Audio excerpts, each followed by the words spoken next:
Adelante, doctor. Bueno, muchas gracias. Buenas tardes a todos y a quienes nos acompañan, ¿no? Especialmente al doctor Carlos Barreto, el maestro Guillermo Nájera, la maestra Marbella Martínez, y a todos los estudiantes y público en general que nos acompaña también en las redes. Y a mí me da mucho gusto pues compartir este espacio con el amigo Armando Toledo, pues que somos vecinos de origen, ¿no? Y, y a mí me ha sido muy grato compartir con él su, su saber de la historia regional, de la crónica y todo lo que él quiere a su pueblo, a Mazatepec. Y aprovecho para reconocer el importante trabajo que ha realizado yo me gusta decir rescatar el archivo histórico de Mazatepec, ¿no?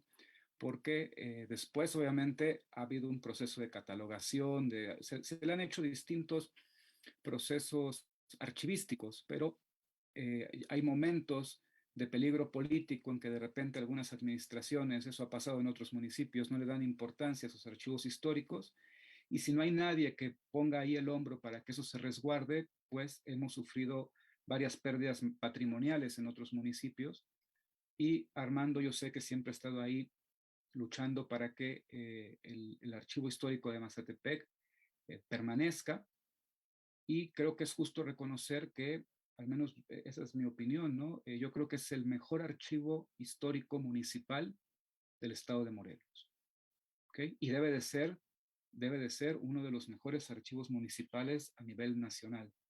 Y ahí, aunque es el trabajo de mucha gente, por supuesto, trabajo de mucha gente, pero hay que resaltar la labor de Armando Toledo, ¿no? Entonces, gracias por tu ponencia. Me surgieron muchas cosas que quisiera preguntarte un poco más adelante. Bien, paso a mi exposición, que brevemente voy a dividir en 4 momentos. Y yo lo que quiero es presentar una reflexión, sobre todo pensando en los estudiantes que nos acompañan. Esto es una invitación a que ustedes se adentren a la historia regional a través de mostrarles cómo la historia regional puede servir para hacer análisis de mucha profundidad a nivel historiográfico. ¿Okay? Entonces, yo mismo, en mis épocas de estudiante, tenía un enorme prejuicio hacia la historia local o la historia regional. Queríamos hacer historia nacional, historia de los grandes temas, y la historia local nos parecía algo muy parroquial, algo muy folclórico, que no tenía demasiado prestigio. Y cuando yo me fui adentrando a los autores, ¿no? Leía a Brígida von Menz, leía a Ernest Sánchez Santiró, y por supuesto los trabajos de Horacio Crespo, los trabajos de Carlos Marreto Marc, y toda la gente que había hecho trabajo previo en el estado de Morelos. No tuve más que reconocer mi error y darme cuenta del enorme valor que tiene la historia regional, ¿no? Y entonces, bueno, ahí decidí emprender una investigación sobre la zona surponiente, de la que ya Armando ha dado una visión centrada en Mazatepec, y yo me enfoqué en el municipio de Tetecala, aunque toco algunos otros municipios vecinos. ¿Qué hay que decir sobre esta región? Rápidamente quiero contextualizar. Se trata de una región con haciendas azucareras, pero es la región con las haciendas azucareras más pequeñas de todo el estado de Morelos. Las grandes haciendas están en el valle Yautepec-Cuautla, luego hay 2 gigantescas haciendas en Jantetelco y en Jonacatepec, esa sería la segunda zona, y la tercera zona es la zona del distrito de Tetecala, que también es una zona azucarera, pero a diferencia de Cuautla, Yautepec, Jonacatepec, Jantetelco, aquí hay haciendas muy pequeñas. La hacienda más grande en realidad es una hacienda de tamaño mediano, que es la hacienda de Miacatlán. Pero todas las demás, Buenavista, Actopan, Cocoyotla, son haciendas de producción muy pequeña. La otra característica que tiene nuestra región, como ha mostrado la doctora Brígida von Menz, es que hacia finales de la época colonial había sufrido un proceso de mestizaje y la mayoría de los municipios de esta región ya no eran municipios ya no eran pueblos de indios. ¿Okay? La mayoría de la población ya pertenecía a las castas o eran mestizos y había, por supuesto, la pequeña élite de comerciantes españoles. ¿Okay? Todo este grupo de mestizos superaba por más de un 50%, o a veces incluso llegaba a ser el 60-70% de la población, y la población indígena estaba en minoría. El único lugar que seguía siendo mayoritariamente indígena de nuestra región fue Coatetelco. ¿Okay? Todos los demás, Miacatlán, Mazatepec, Tetecala, Coatlán del Río, se habían convertido en pueblos de mestizos. ¿Okay? Eso es muy, muy importante tomarlo en cuenta para entender el desarrollo histórico posterior. Y bueno, eran pueblos relativamente prósperos, relativamente tranquilos en cuanto a la paz social, como se dice. Digo relativamente porque los pueblos que estaban en las zonas de grandes haciendas tenían problemas de tierras, precisamente porque las gigantescas haciendas acaparaban sus tierras. Por, por ser esta una zona de haciendas pequeñas, la presión sobre las tierras no era tan grande como en otras regiones. Y eso hacía que los pueblos tuvieran mayor acceso a la tierra que lo que tenían en otros lugares de Morelos, y por lo tanto la conflictividad social fuera menor. ¿Okay?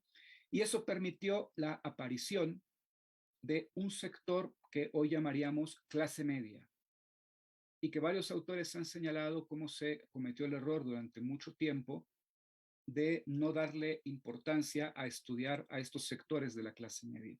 Habíamos estudiado mucho a los grandes hacendados y habíamos estudiado mucho a las masas de campesinos, y la historia se había entendido como esta lucha entre los grandes hacendados y las masas de campesinos, y no se le había dado suficiente atención a los sectores intermedios, a las clases medias de los pueblos. Entonces, tratando de llenar un poco ese vacío a nivel local, yo me di la tarea de estudiar las élites locales, por eso se llama así mi presentación, ¿no? Y entonces yo ubico a mediados del siglo XIX a un personaje interesantísimo en Tetecala, que fue el teniente coronel José Manuel Arellano. ¿Okay?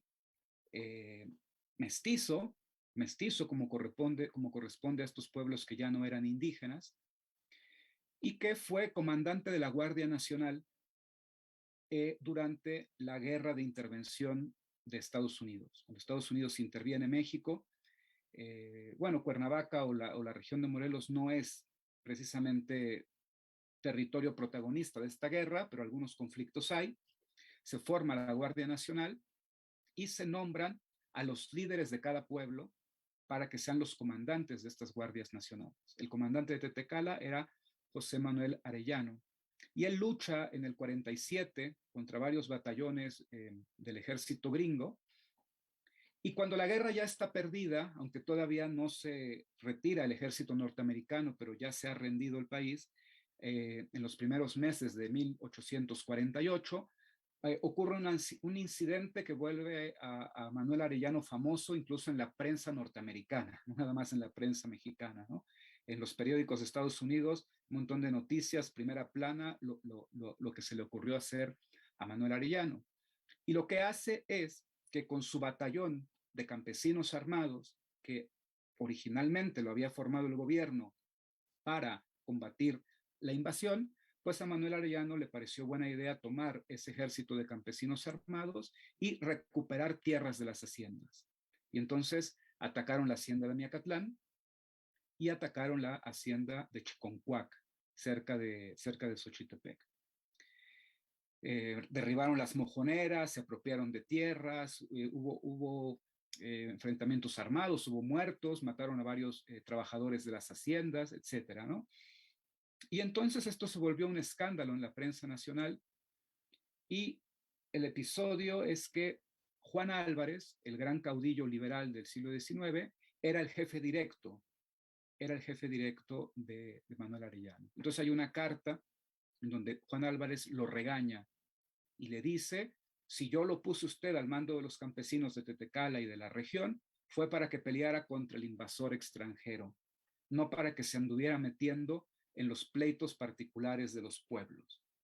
Y ahí vemos, como ha mencionado Florencia Mayon, cómo los mexicanos tenían distintos proyectos. Para Juan Álvarez, que formaba parte de la oligarquía liberal nacional, lo importante era defendernos de los estadounidenses, pero Manuel Arellano, que formaba parte de las élites locales, a él no le importaba la nación con mayúsculas, no le importaba defender México, le importaba la nación en minúscula, es decir, el terruño, el pueblo, y le importaba recuperar tierras para para los batallones de campesinos que él comandaba.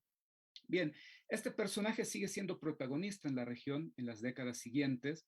Se va a hacer compadre del dueño de la hacienda de Cocoyotla, de Antonio Silva, va a tener negocios con él, va a pelear en la guerra de Reforma,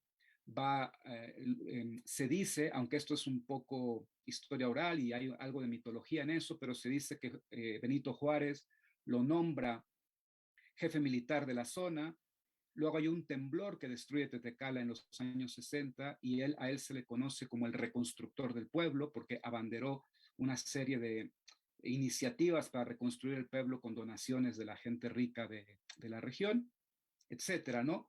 Va a quedar como un personaje un tanto ambiguo porque también va a seguir atacando a las haciendas, ¿ok? En 1863 tiene otro ataque a la hacienda de Actopan, que también es reprendido por eso y casi termina en la prisión de Veracruz, en San Juan de Ulúa. Al final se salva, pero él permanece ahí como un personaje que pertenece a la élite local, pero en determinados momentos apoya los conflictos de tierra de los pueblos y ataca a las haciendas. Bien, este es el primer personaje entonces que yo les quiero hablar. ¿Qué pasa en el siguiente periodo? El siguiente periodo sería el Porfiriato. Y el Porfiriato lleva al poder en los pueblos a otros grupos, ¿okay? No a los grupos estos locales que representa Manuel Arellano, sino grupos más de la oligarquía estatal. Y entonces vamos a ver que durante los años del Porfiriato, estas élites locales van a vivir a la sombra, no van a tener prácticamente ningún peso, no van a ocupar cargos importantes, porque Porfirio Díaz ha decidido tomar otra estrategia para controlar los pueblos, que es nombrar un jefe político. Y Porfirio Díaz, a propósito, nombra jefe político a una persona que no es de la región. ¿Con qué propósito? Con el propósito de que no le tenga que deber nada a nadie. ¿Okay? Que no se tiente el corazón en de repente reprimir a alguna persona porque es su amigo o porque es su compadre. Entonces, Porfirio Díaz va colocando jefes políticos que no tienen arraigo local y ellos son los que verdaderamente controlan la zona, sometiendo a estos líderes locales tipo Manuel Arellano que habían sido tan importantes en el periodo anterior. Entonces, no es casualidad que cuando en el Porfiriato yo busco miembros destacados de la familia Arellano, solamente encuentro a un Arellano que era ayudante en el juzgado de distrito y encuentro a otro Arellano que era un profesor que publicaba un periódico en Tetecala, un periódico quincenal que se llamaba El Educando. Pero fuera de estos personajes, que son más bien del ámbito de la cultura o del ámbito judicial, no aparece ningún arellano con poder militar o con poder político como había tenido el teniente coronel José Manuel Arellano. ¿Qué pasa en el siguiente periodo? La Revolución Mexicana hace revivir a estos sectores que habían sido sectores liberales, que habían peleado con Juárez, que habían peleado contra los norteamericanos, que habían peleado con Juan Álvarez, y la Revolución Mexicana abre espacio otra vez a estas élites locales, ¿no? Desembarazándose del control de los jefes políticos. Entonces, fíjense qué casualidad, a finales del Porfiriato, cuando se está derribando ya el régimen, aparece un señor en Tetecala llamado Lauro Arellano. ¿Okay? Y Lauro Arellano ya no será como su familiar de mediados del siglo XIX, no será un militar, no luchará en guerras liberales defendiendo a la patria chica o a la patria grande, sino este señor se va a convertir en un destacadísimo industrial, ¿okay? Lo que hoy llamaríamos un empresario, pero en la época gustaban más llamarle un industrial. Pues será un hombre de negocios. Entonces, Lauro Arellano era un personaje comerciante que también movía productos y movía personas de un lugar a otro, como nos comentó Armando hace un momento, que pasaba también en Mazatepec. Pues es uno de estos tipos de comerciantes locales que de repente con mucha habilidad, se casa con Irene Baldos. Irene Baldos es una muchacha de 19 años que es la heredera de la Hacienda de la Luz. Es una pequeña hacienda que está ubicada en Tecala. Al casarse con Irene Baldos, pues los bienes se van a juntar y eso le va a permitir a él controlar los bienes de la Hacienda de la Luz y un montón de tierras que ella hereda también por parte de su familia. Y de esta manera, Laura Arellano, que era un pequeño, modesto comerciante, pasa a formar parte automáticamente de la élite, de la pequeña élite de hacendados, a través de la estrategia del matrimonio y a través de la estrategia de las herencias. A partir de ahí, se va a sumar a la campaña política de Francisco Leiva y va a llegar a ser diputado estatal en esa famosa legislatura, la 23ª legislatura del estado de Morelos, en el año 1912-1913. ¿Okay? Lauro Arellano llega a diputado estatal, aunque solamente dura un año, porque como todos sabemos, en 1913 Victoriano Huerta da el golpe de Estado y al estado de Morelos llega Juvencio Robles a deshacer la legislatura y a imponer el terror en todos los pueblos, de manera que esa legislatura se tiene que disolver y es la pequeña experiencia política que a este personaje le toca vivir. Sobrevive a la revolución y tras la revolución reinicia su actividad empresarial ya a un nivel mucho mayor, ¿no? Sería muy tardado ponerme a contarles todas las actividades empresariales que tiene Lauro Arellano, pero las principales son la fundación de una fábrica que se llamó La Morelense, una fábrica que daba trabajo a cientos de personas en la región, no solamente en Tetecala. La historia oral cuenta que el día de Raya, la fila de trabajadores para cobrar el jornal daba varias vueltas a la cuadra. Y esta fábrica era una fábrica de hielo, tenía una granja de tilapias, había una pequeña fábrica de gaseosas en donde se hacía refresco local, había una descascaradora de maíz y una descascaradora de arroz también. Es decir, proveía de todos estos servicios técnicos a muchos pequeños comerciantes, campesinos, rancheros, que todas estas actividades agrícolas, pues él con su maquinaria prestaba todos estos servicios, ¿no? Además tenía obviamente un montón de tierras en las cuales se dedicaba a la producción de caña de azúcar, era dueño de la Hacienda de la Luz, dueño de la Hacienda de El Charco. Otros proyectos que vale la pena mencionar de este personaje es que fue el que introduce la luz eléctrica a Tetecala a principios del siglo XX, con un pequeño dínamo que era movido por agua y había luz eléctrica de 6 de la mañana a 6 de la tarde, según se recuerda la tradición oral, y también invirtió en infraestructura para mejorar el camino carretero, ¿okay? Y que las comunicaciones entre la región pues fueran más fluidas y por lo tanto todo esto beneficiara al comercio y beneficiara a la industria en general.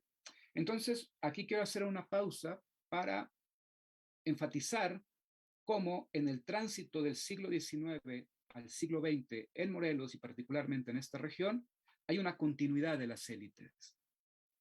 ¿Okay? El porfiriato no fue capaz, aunque las dejó en un segundo plano político, estas élites locales permanecieron y cuando la oportunidad histórica se presentó, volvieron a surgir. ¿Okay?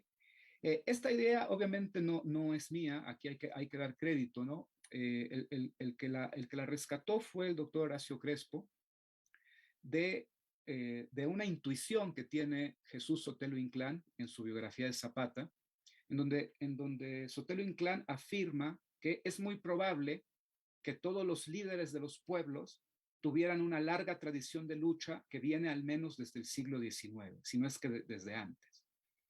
Y a partir de esta intuición que tiene Sotelo Inclán, el doctor Crespo se dio a la tarea, a través del análisis de la propiedad, identificó efectivamente que en el porfiriato estaban estas pequeñas familias que acaparaban la tierra y que eran los líderes del pueblo.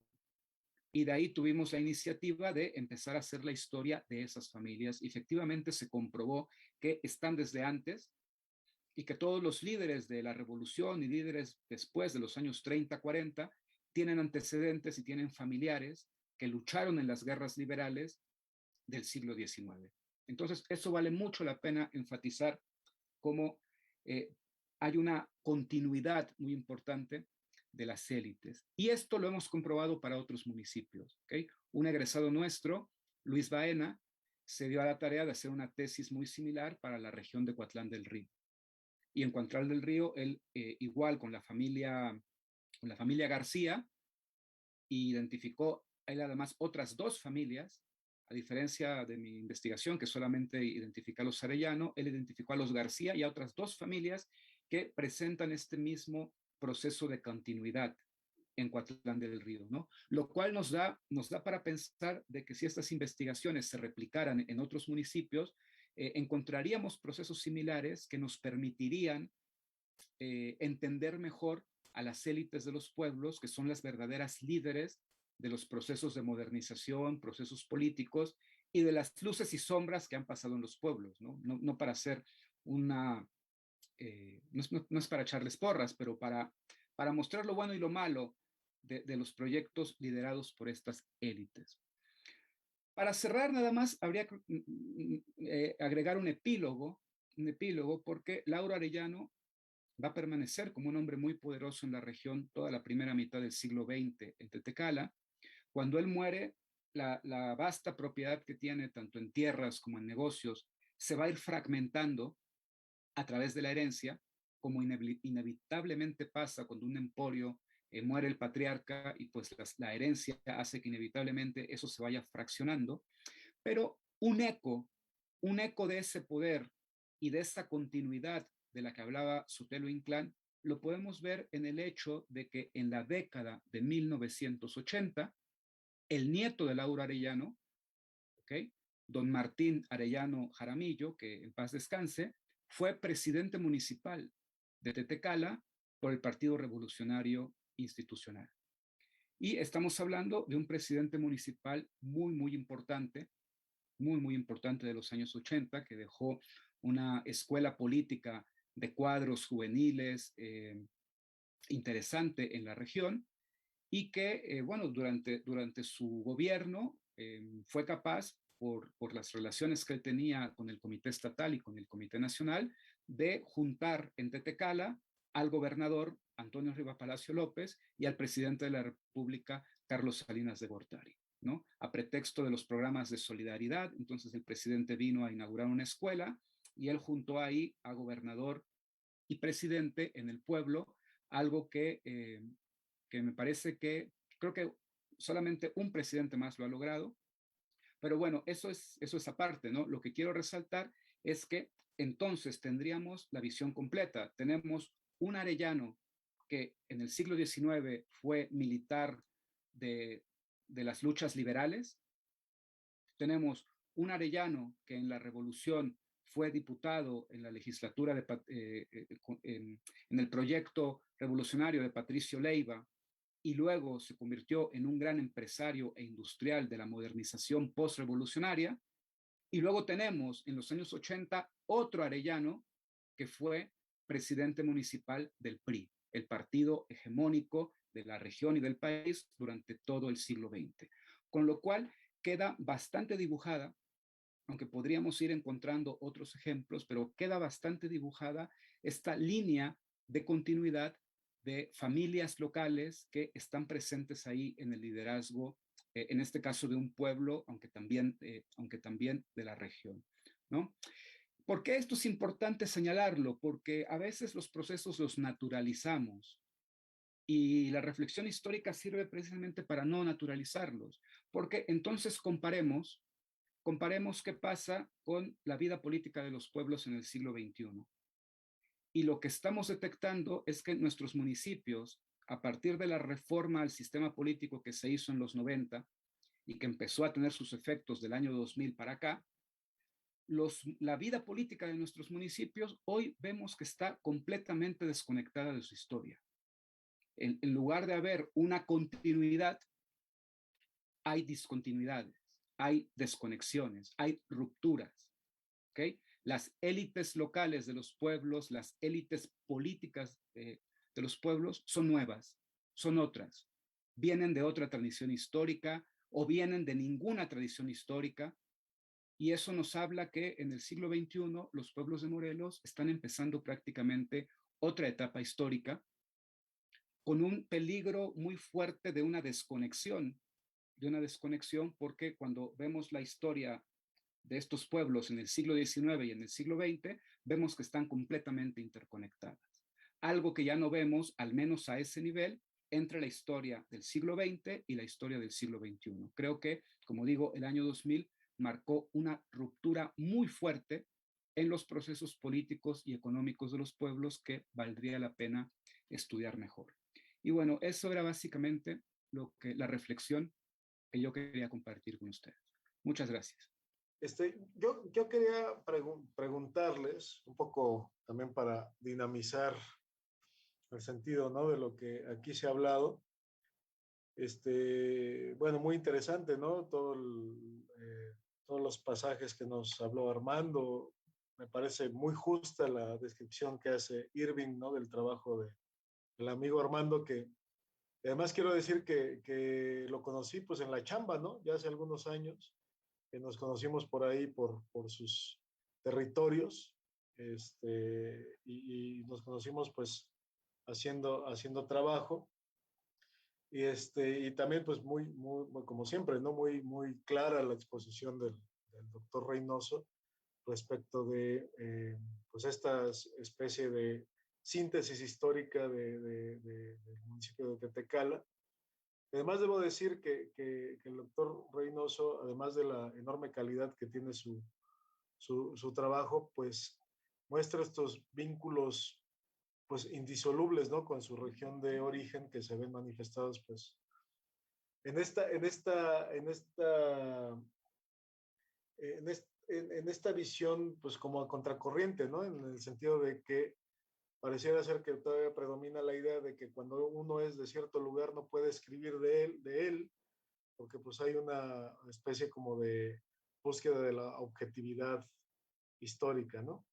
Entonces, yo quisiera, y bueno, y los trabajos que aquí se han presentado demuestran lo contrario, ¿no? Podemos hablar, plantearnos problemas universales, trabajar, ¿no? En ese sentido.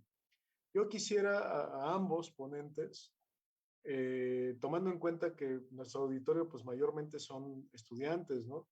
Que mayormente es gente interesada en continuar con investigación en estos trabajos, eh, ¿qué, ¿qué recomendación desde el punto de vista de su experiencia laboral quisieran transmitirles de manera sintética a los estudiantes eh, si es que quisieran abordar los temas de las regiones que aquí se han expuesto? Bueno, yo tengo un poco más de vínculo con los trabajos, por ejemplo, bueno, con los trabajos sí, pero también con los temas, ¿no? Que aquí habló Irving, ¿no? Este peligro de la guerra de castas en la región, ¿no? El tema de José Manuel Arellano, ¿no? Bandolero, ¿qué onda, ¿no? Con José Manuel Arellano. La descripción fantástica, ¿no? Desde el punto de vista etnográfico que hace Edward Burnett Taylor, ¿no? De esta región azucarera. Entonces, pues como motivar, ¿no? Tanto al compañero Armando como a Irving a recomendaciones muy puntuales, ¿no? De lo que hay que hacer desde el punto de vista histórico en esta región. Bueno, yo digo, basado en mi propia experiencia que yo contaba, ¿no? Al comentario de Carlos, yo lo que recomendaría a los estudiantes es que primero se acerquen como, como simples aficionados a estudiar la historia de Morelos, que hemos trabajado mucho en contribuir cada quien con su granito de arena a escribir una historia de Morelos, y se van a dar cuenta que qué rápido se nos puede caer el malinchismo, ¿no? Para decirlo así abreviadamente. Porque yo ya lo he dicho, ya lo he dicho en otras oportunidades, pero lo vuelvo a decir, ¿no? Si un investigador estudia el sur de Francia o el oeste de Inglaterra o el condado de Essex o la región de Rennes o cualquier otra cosa europea o la Pampa en Sudamérica, eso es como que tiene mucho caché, ¿no? Una historia regional que tiene mucho caché. Y si nosotros estudiamos nuestro pueblo en Morelos, es como que estamos haciendo historia parroquial, como estamos haciendo historia de convento, casi casi, ¿no? Cuando no nos damos cuenta que vivimos en el territorio en donde ocurrió la mayor revolución campesina a nivel mundial de principios del siglo XX. Vivimos en el territorio en donde se fundó el único señorío de toda América Latina durante 300 años, que fue el Marquesado del Valle. ¿Okay? Vivimos en una de las mayores regiones azucareras del mundo, que dominó la producción también durante mucho tiempo. Y que fue durante muchos años también la mayor región productora de azúcar en todo el país. Y así podríamos ir sumando la cantidad de cosas valiosas que tiene la región de Morelos a nivel internacional, que no tiene ni el sur de Francia, ni el condado de Essex en Inglaterra, ni cualquier otra región. Y si ustedes revisan la historia de Morelos que los investigadores de este centro hicimos hace ya una década, pues se van a dar cuenta que esta región la han estudiado antropólogos de mucho prestigio, historiadores, politólogos, sociólogos, geógrafos, demógrafos. Entonces, cuando ustedes se interesen, se van a dar cuenta que no tenemos que ir, no tenemos que ir muy lejos para detectar temas de investigación de una gran envergadura, de una gran importancia y de una gran profundidad historiográfica. Entonces yo eso sería la invitación que les hago, ¿no? Otra parte ya más específica sería acercarse a los archivos locales de su comunidad, si hay archivos en el municipio, en la parroquia, en la iglesia, en el ayuntamiento, y empezar a ejercitarse en, en la crónica, ¿no? Que yo creo que es el ejercicio más inmediato que uno puede hacer, ¿no? Y precisamente parte de los objetivos que entiendo de que exista este seminario, pues es de que los alumnos conozcan a los cronistas de los pueblos para que puedan acercarse con ellos a pedirles este tipo de consejos y cómo le han hecho ellos para hacer sus crónicas, para acceder a los archivos locales y etcétera, ¿no? Entonces yo eso es lo que diría a los estudiantes que estén interesados en incursionar en esta rama de especialidad que es la historia regional, particularmente de Morelos, ¿no?